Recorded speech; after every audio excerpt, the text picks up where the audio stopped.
Bonjour, voici quelques explications sur l'espérance mathématique. J'ai pris ton exemple du numéro 8 dans ton cahier de devoirs. Donc ici, il y a une fête foraine. Un jeu consiste à faire tourner une flèche au centre d'une roue subdivisée en 12 secteurs isométriques, comme l'illustre le schéma suivant. Si la flèche s'immobilise sur un secteur blanc, la personne qui joue gagne le prix indiqué. Quelle est l'espérance mathématique de ce jeu? Donc ici, c'est important, c'est 12 secteurs isométriques. Ça veut dire qu'ils ont tous le même format. Et ensuite, ça va nous permettre de calculer notre espérance mathématique. Donc, pour être capable de calculer l'espérance mathématique, il faut tout le temps prendre la probabilité qu'un événement se produise fois ici l'argent qu'on récupère. Donc, ici, on va avoir à inscrire la probabilité d'avoir un 4 de retour fois le 4 plus la probabilité de gagner 6 fois 6 plus la probabilité de gagner 12 fois 12. Et ici, les secteurs qui sont en gris, bien, finalement, on a 0 Donc, la probabilité de gagner 0 fois 0. Donc, on va maintenant écrire nos probabilités. La probabilité ici d'avoir 4 j'en ai 1, 2, 3. Donc, c'est 3 sur 12 fois 4. Ensuite, la probabilité de gagner 6 j'en ai 2.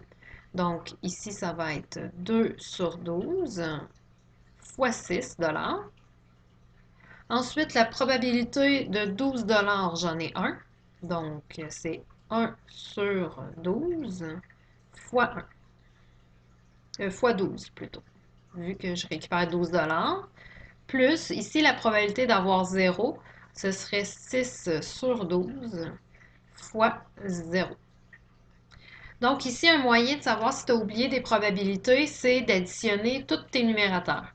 Donc 3 plus 2 plus 1 plus 6, est-ce que ça me donne 12? Oui, donc ici, j'ai bien compté mes 12 morceaux. C'est pas nécessaire de faire ici le fois 0, mais moi je l'ai marqué vu que quand je les additionne, je veux m'assurer de ne pas en avoir oublié. Donc maintenant, il faut maintenant faire notre addition et notre multiplication. Donc on doit commencer par les multiplications. Donc 3 fois 4, ça me donne 12 sur 12. Ensuite, 2 douzièmes fois 6, ça me donne aussi 12 sur 12. Ensuite, 1 douzième fois 12 me donne aussi 12 sur 12. Et ensuite, 6 douzièmes fois 0, ça me donne 0.